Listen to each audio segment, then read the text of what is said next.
T-Talk Productions is happy to announce T-Talk Plus. Under T-Talk Productions, T-Talk Plus will be a venue to have secondary shows such as Sweet Tea and Fresh Brew, among other shows. This platform will also be used to host guests, have in-depth interviews, and the occasional monologue. If you enjoy T-Talk Productions, click the like button, and please do not forget to subscribe. We thank you for your support. Fresh Brew. We're sticking to trailers on this show. We're gonna try to go over some trailers. We have a real simple system. We do 2 thumbs up if you love it, 1 thumb up if you like the idea of the trailer, concept of the film or whatever, and then 1 thumb down for disliking because we like positivity here. Nobody wants to hear 2 thumbs down. There's no sideways thumbs. There's no 3 thumbs. It's the anatomy. It's the way we were built. I just want to cut in here and inquire about your rating system, just because I wanted to be absolutely positive that I know every nuance and minutia of this rating system. Are you saying that if I'm kind of not feeling it, I'm kind of not sure this is my cup of tea, if you will? Is anything from that to I absolutely hate it and it's atrocious? That's all just 1 thumb down. Yes. Okay. Yes. That's exactly right. I will break this system. Some people might be inclined to think there's a lot of leeway there. There's a lot of... rules are made to be broken, except for this one. This is how we live. This is our bread and butter. And honestly, the fact that we have a strong system of rating will mean more so that it will be more controversial and it will cause more trouble between us, which is exactly what we want. We don't want this to be... It's 2 thumbs up, Josh, 1 thumb up, or 1 thumb down? Right. Okay. Right. And if something goes sideways... Or 2 thumbs down. There'll be heck to pay. Or 2 sideways thumbs. No. 2 sideways thumbs. That's not right. What is 2 sideways thumbs? What is that? What is this? I don't know. It's like riding a bike. I think that's like a gang sign, Abdiel. You better be careful if he sees you do I think you might be right. I think you're right. That's right. Actually, it does. That's our first... What's a 15-degree tilt mean? People should remember that, because our first shirt that we're ever going to release, as advertisement and stuff, is going to be the sign that I just made. It's going to be our first shirt that we're going to sell in our... That no one can see through the podcast. Right. No one. But you'll see it in the shirt. You'll see it in the shirt, though. Yep. Okay, so we're starting out with... What kind of tea, before we start, what kind of tea are we all drinking? I'm drinking black tea. Oh, yeah, that's a good idea. And we're not even introduced. Let's talk about the tea first. That's right. Let's introduce everyone. My name is Charles. I am the host of Sweet Tea and a Oklahoma native, where all we drink is disgustingly sweet tea. And is that the kind of tea that you're drinking right now? No, actually I'm drinking a ginseng. It has a strange name to it. It's a loose leaf. So a little bit... I believe it's pronounced ginseng. Ginseng. Bueno. Okay, Tyler, you're up next. My name is Tyler. I have chai tea, so check me out. Yeah. And then this is your boy Abdiel M, and I'm drinking black tea. And I'm drinking black tea as well, with some coconut milk and 5 scoops of sugar. Fancy. Oh. And that was Sean. That was Sean tea D. with your sugar. That is the thickest tea. Okay, now that we're all introduced, let's get the ball rolling on this show. The first trailer we're going to talk about is Tenet. I think everyone's excited about this one. Chris Nolan's our director, writer. It's starring John David Washington, who's, of course, Denzel Washington's son.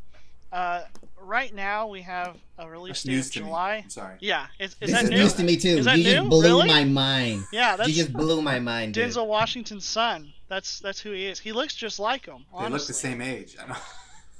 He does look older than... Look like they could be brothers. Okay. It's because of the time travel.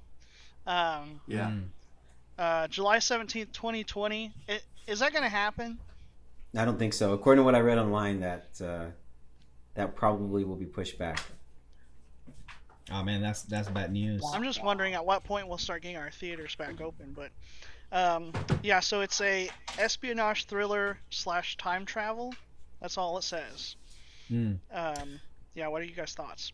Were you guys able to see the extended trailer that they were showing on theaters? No. Especially, just Sean and I saw it actually because we went and saw Star Wars together. And right before Star Wars started, they showed this trailer that was like 5 minutes, and it wasn't a trailer; it was just 5 minutes of the movie.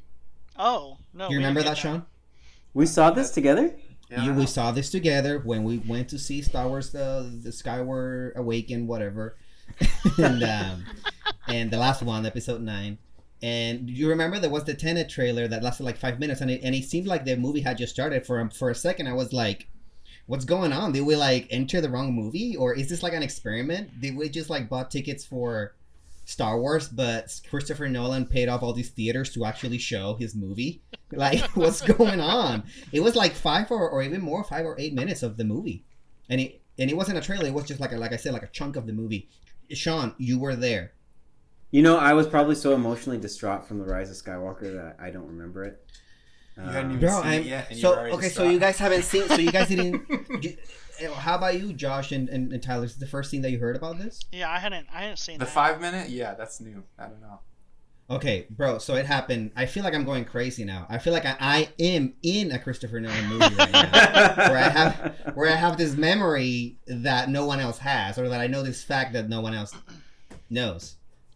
But anyway, Google. It's probably Google will solve the Yeah, I'm problem. curious But- now. I'm kind of looking into it. In this, So in anyway- this memory you have of watching 5 minutes of Tenet, were you wearing pants in this memory? I was. Jasmine, my wife, was right next to me. Yeah, Okay. Jasmine, do you remember that? She remembers, so I'm not crazy. Okay. Huh? Do you remember what happened? So in the trailer, what happens is that apparently Denzel Washington's son, I did not know this, Yep. but that guy, Yep. Mm-hmm.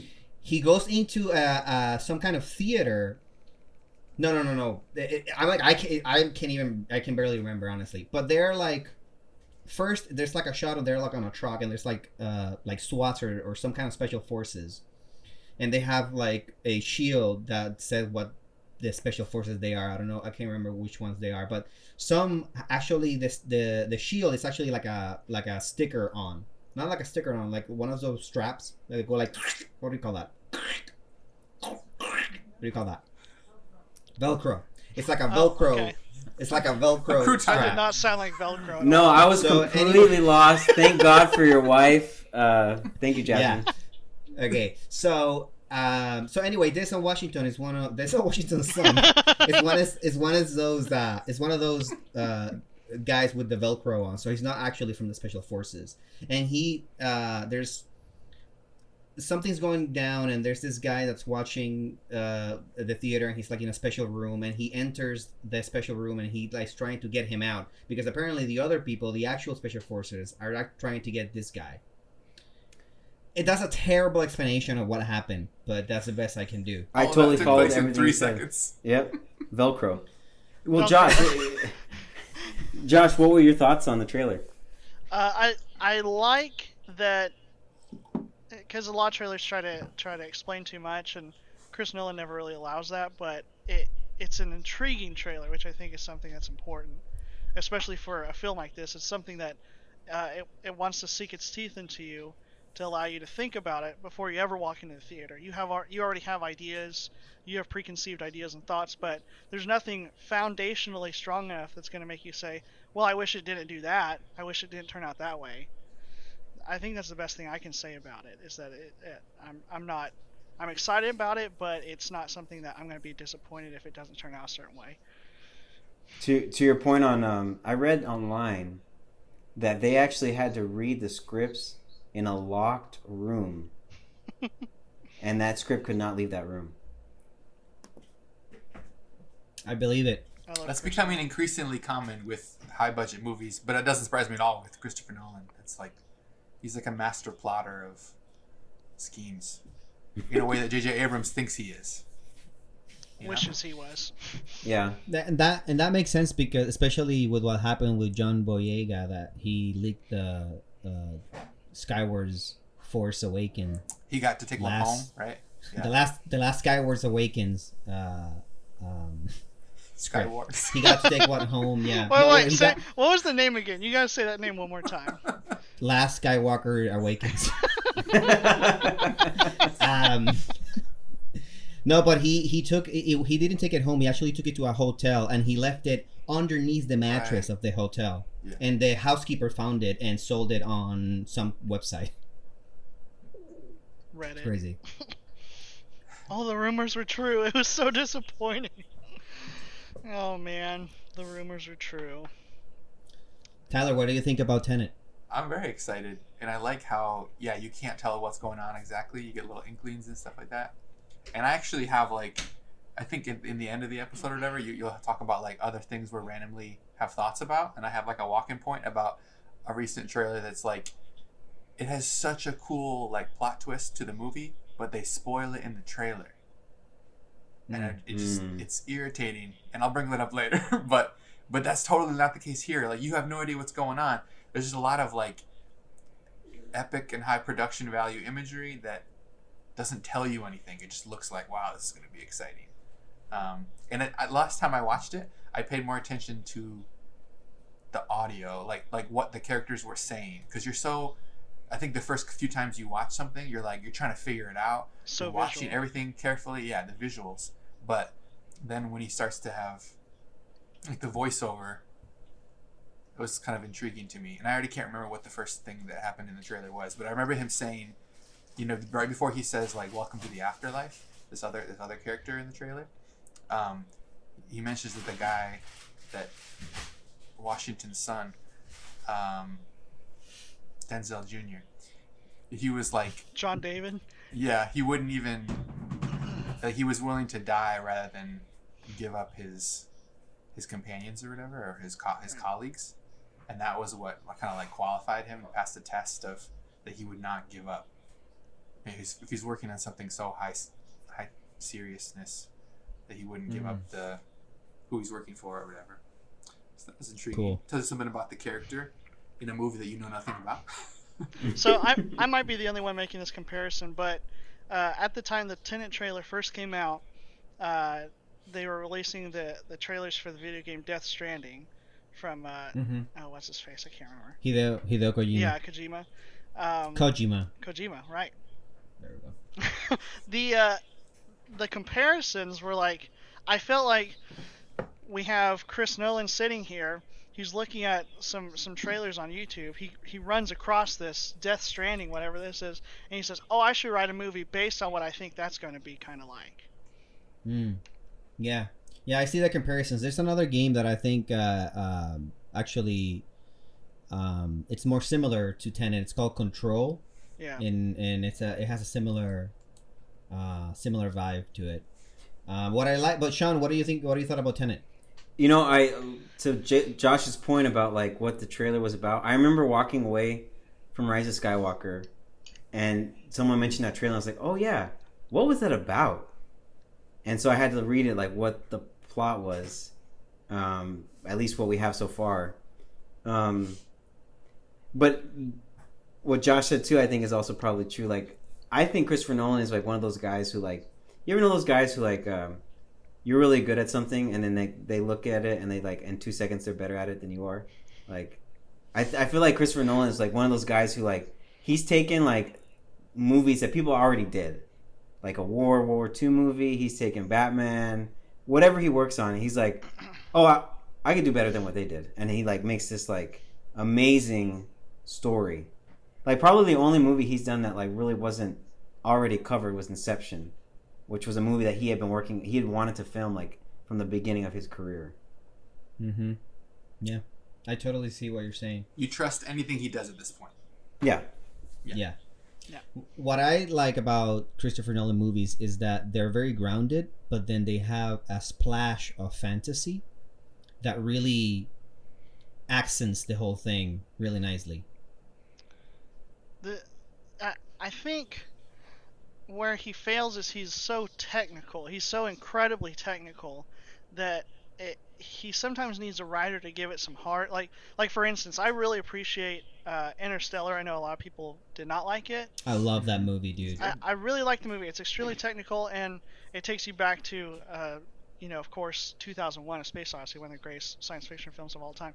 It harkens to that, and it shows a lot about that film. It helps you appreciate that old film a lot more, but it doesn't have the same heart. So 2001 is timeless. You have Hal. It's just the idea of that character or that that program. You'll never forget it. In 2001, rather in Interstellar, there's a cool little robot dude. You really appreciate him. Somewhat forgettable. There's a ribbon of a concept of love being eternal, also somewhat technical part of human existence that it doesn't really land for me very well. The Anne Hathaway character's whole love spiel. I feel like there's not a lot of heart there, whereas there's some films that do fall into the same genre and do it better. Interesting thought. I don't know. That's a personal weird thing, I guess. But Matthew McConaughey's face when he watched the videos after he came back from that first planet, dude. So sad. So sad. He acted the mess out of that. He did. That was good. The fast cut to the crying. Beautiful. I loved when they made a video of that scene, but then they edited it so that it looks like he's watching the Force Awakens trailer. That was great. Greatest little did he know that it would turn out so bad. Perfect. Oh man. Anyway, what's our next trailer? Our next trailer is for Mulan. Do we have to vote now or later? We do have to vote now. Okay, I'm gonna give Tenet 2 thumbs up. Sean's 2 thumbs. Abdiel says 2 thumbs. Tyler says 2 thumbs. That's a full round, fellas. We have a home run for Tenet. Woo! That's a good one. Good job, Chris. You got a little love. Thumbs and home runs. I'm sure that's gonna make our boy Chris really happy when he hears about Chris will appreciate it. I think he listens. Maybe we can get him on the show now. You know? Yeah. He knows we're already in. I'm gonna he keeps asking. I mean, let me check my text. What did he say? Me. What did he say? He said, my boy Abs. That's it. Does he want to get coffee? No. He just said, hey, my boy Abs. I don't know what he meant by that. That's kind of weird. He's kind of a weirdo actually. If you talk to him in person. Well, he doesn't actually text. It's his assistant that's texting you. He doesn't. Oh, that's right. He doesn't use a phone. Or maybe he lets Jonathan do the texting because he's his brother. John, while you're writing all these things, come text Abdiel for me. We have Abdiel. No, we have Mulan, not Abdiel. It is directed by Nikki Caro.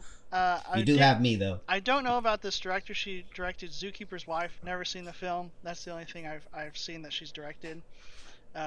Disney putting their hands and their properties in the hands of not very experienced directors. It's a common thing nowadays. The writers, I care a lot about the story, how the story's given to us, because we've already had it done really well, obviously, and the animated and film is awesome. Mm-hmm. But one of the big downfalls, in my opinion, of the Disney live action films are that they are screen grabs from the animated to a live action, or a CGI animated in a lot of cases. Our writers for this film are Rick Jaffa and Amanda Silver. They did Rise of the Planet of the Apes, Dawn of the Planet of the Apes, War of the Planet of the Apes, Jurassic World, and they're currently working on Avatar 2 and 3. Now, I'm a big fan of the Apes films, but I don't know if that's more the direction or the story. I know the story was really good in the second one. I really like the story in the second one, the treatment. But the third one I didn't love. Jurassic World is kind of good in its directing, but I don't know if the story was great. Did Trevor write that too?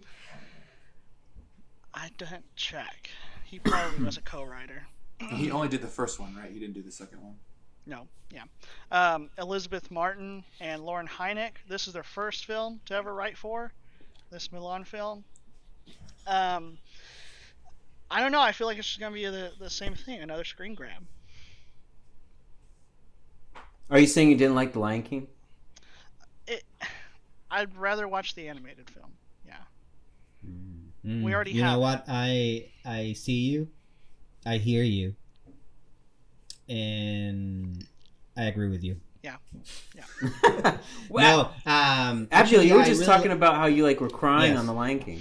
Absolutely, dude. Let me. I was gonna talk about it. Okay? For the audience that's following the lore of TEA Talk, they know I already talked about this on our first episode. Actually, that's gonna premiere on Monday. I actually really like the it's not live action. It's meant to look like live action. Some people call it live action, but it's not live action. It's fully 100% 3D animation. And yeah, I liked it a lot. I actually thought it was really good. The thing, what I liked about it is that it was a little bit more, I thought, in my opinion, a little bit more of a serious take on the story. The animated version lasts, or the runtime is 1 hour and 30 minutes. The what do we call this one? The remake. Let's call it the remake. It's 2 hours long. Yeah. So there's a little bit more character development on the remake, and I really like that. And when Mufasa, spoiler alert, big spoiler alert, if you haven't seen The Lion King, though you're really behind the curve. When Mufasa dies, dude, my wife and I were just like crying unconsolably in theaters. Like, just like. And we weren't the only ones. Everyone in the trailer was crying. So anyway, so I really felt emotionally connected to the remake. But anyway, we're talking about Mulan here, okay? So what do you thought of the trailer, Gibbs? I like it. I like the trailer. I like the actors. I like the feeling it gets. I just don't know about the story, I guess. Mm-hmm. What about you, Tyler? I think it's a nice trailer. It's cool. It makes you kind of excited to watch it. And obviously Disney, in conjunction with like Lucasfilm and everything, they're gonna put out good special effects. But when in the the story part of the trailer, when they're saying that like, okay, here's this super bad guy. He's coming to attack. He's been attacking villages in China, and he's working with a witch. And it shows this lady turned into a bird and back into a lady at different points during the trailer. I'm thinking, okay, so Mulan's gonna have some sort of face-off with her at some point in the movie. Is it just gonna be like a CGI fest at the crescendo of the movie? I don't know. Like that I wouldn't be excited to see. I want to see realistic looking things in a quote unquote live action Disney movie. So I'm reasonably excited, but I have my skepticism about it. Well put, dude. For sure. Sean, what do you thought about it? For me, anytime like it has any mystical, magical thing, it's like instant turn off for me. Which most Disney's like have like an underlying kind of magic kingdom, but like I really liked in the original Mulan, the villain. Like I thought he was a cool villain. Like I haven't seen Mulan in a long time, but like he was like physically daunting. And the addition of this witch, instant turn off for me anyway. But also just like it didn't. To me, it seemed like you had a group of writers in a room, or producers, and it was like The Lion King was super successful. Let's do that again. Okay, and then they got the writers together. They were talking about writing Mulan, and all of a sudden it was like, someone's gonna say on some podcast that they're just recreating all these Disney movies without adding any like really different details. I got it, guys. Let's add a witch in this, and she'll turn into things.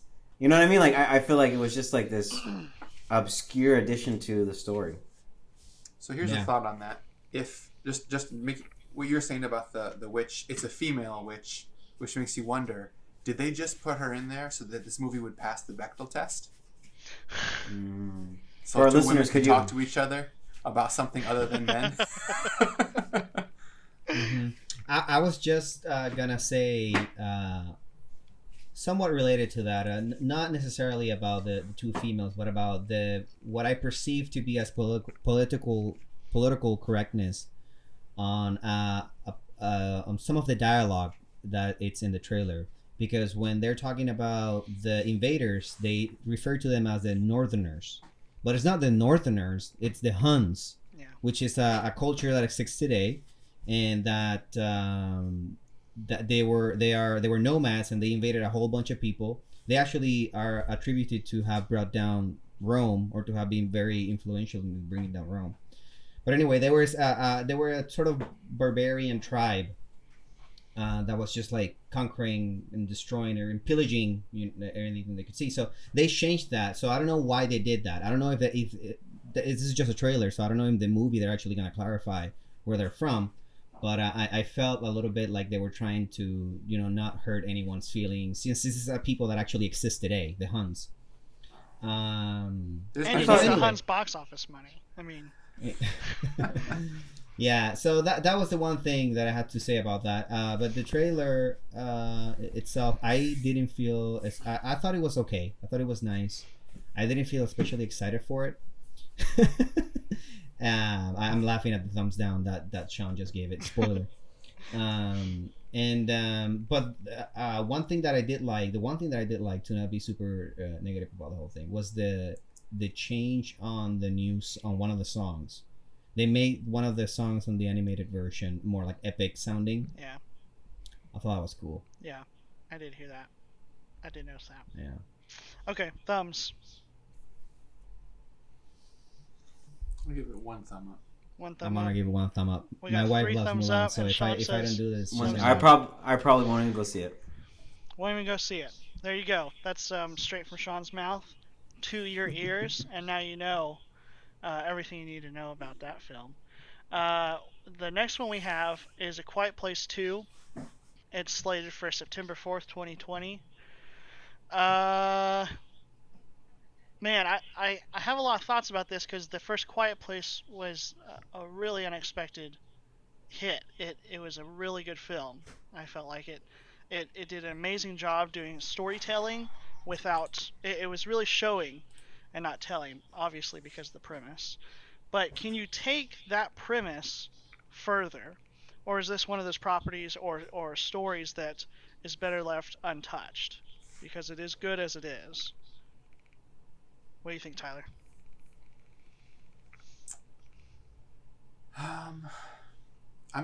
It's a cool kind of universe that there were so many questions left in the end. It wasn't like they completely set up a sequel by leaving important questions unanswered, like, say, Force Awakens.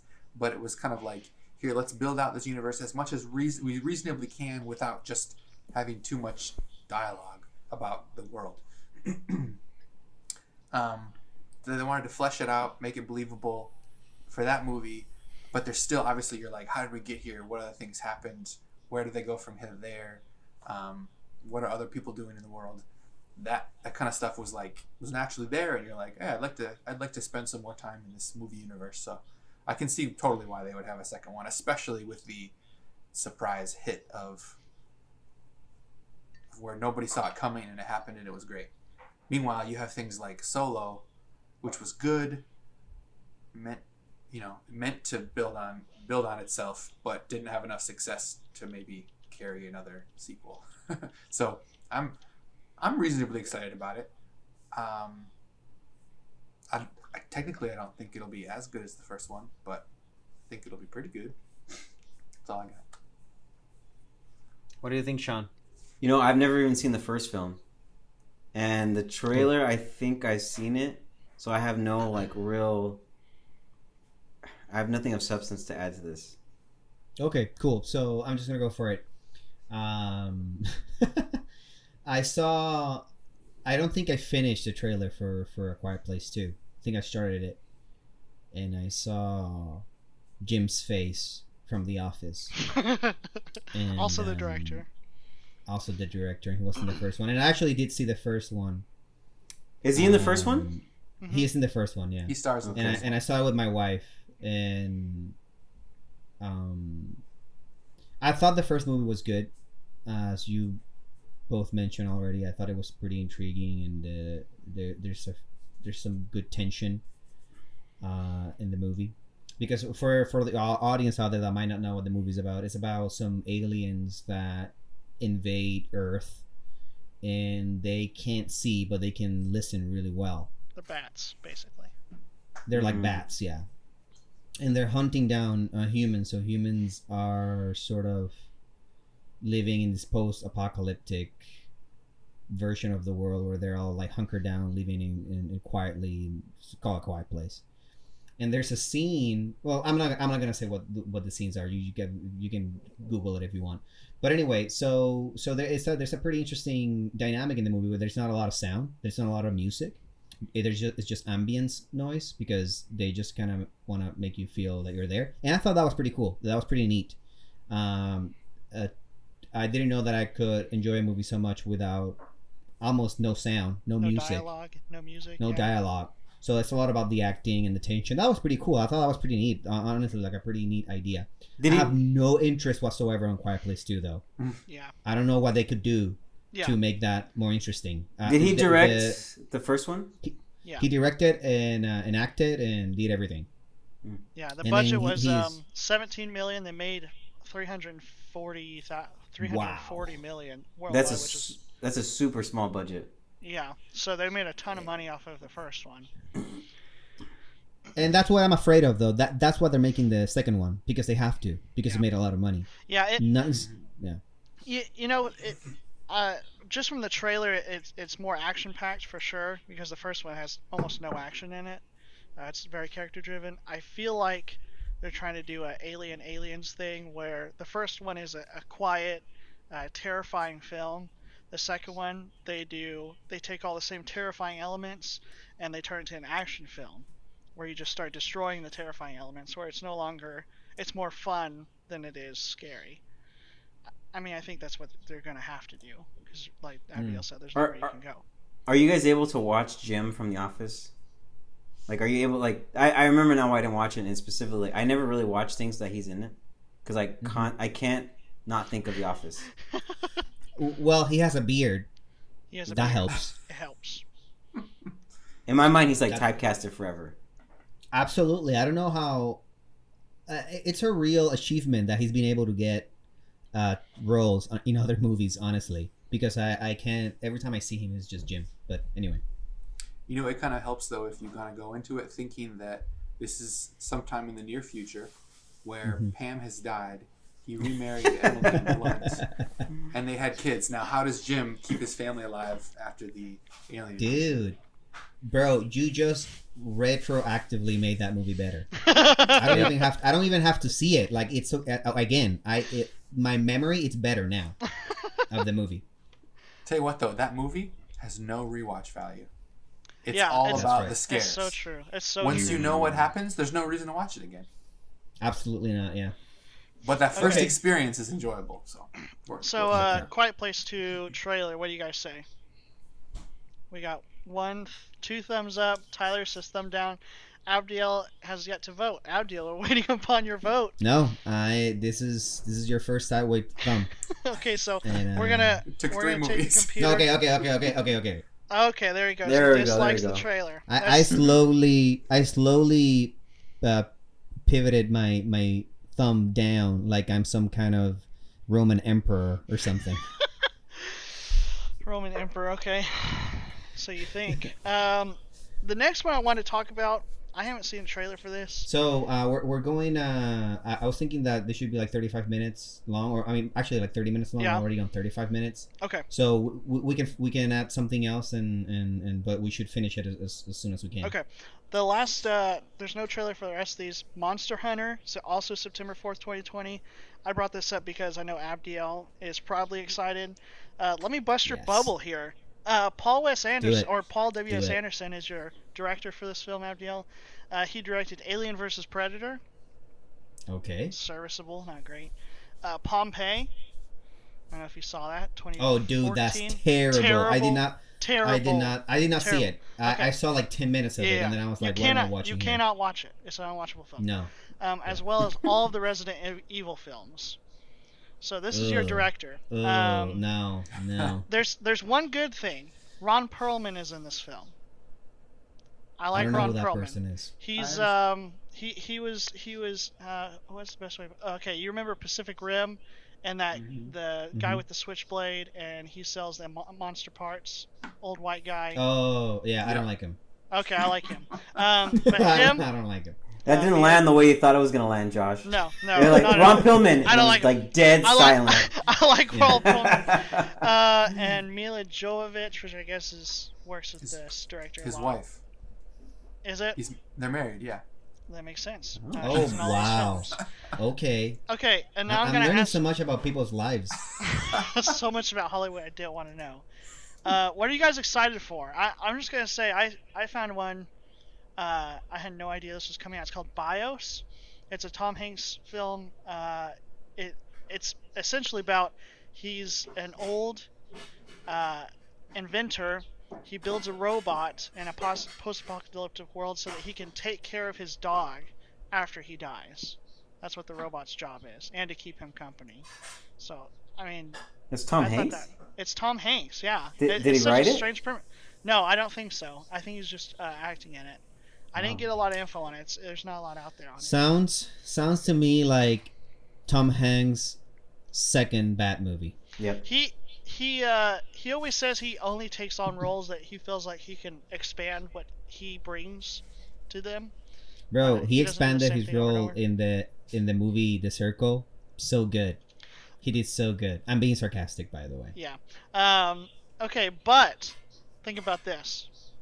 Tom Hanks was also in another film where he was all alone, and he had a companion.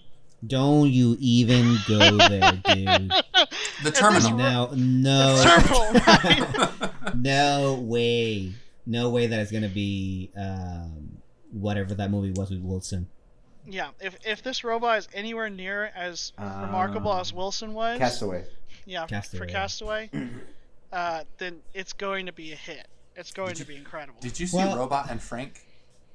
Yeah. This was that, but with dementia. Okay. We'll have to check that out. Pretty much. But Tyler brought up something interesting there because he did make Terminal, which is basically all about himself being trapped in a airport, and then he did Castaway, which was him being trapped in an island. So I guess this kind of makes sense. This role that you're talking about now, it is something that Tom Hanks would levitate towards. Wow, and the director is a television director. He did Altered Carbon, some Game of Thrones, Iron Fist, True Detective, Under the Dome, Revolution, Fringe, Falling Skies, House. So he's directed a ton of TV, but this is his first film. You missed one more movie, Abdel, where Tom Hanks was stuck in something. He was in Larry Crown, and he was stuck in a very bad movie.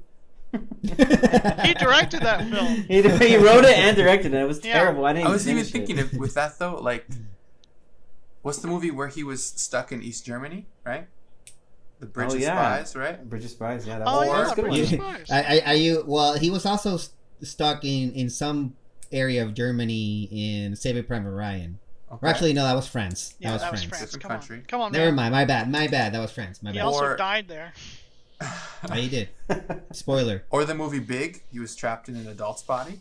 Oh. That's right. Nice. He Or is there's a always child in trapped in his something. body. Yeah. Well, Forrest Gump trapped in the moving on. low intelligence. Actually, we have one more. What was the one where he's trapped on a ship, a cruise? Greyhound, the new one. Greyhound.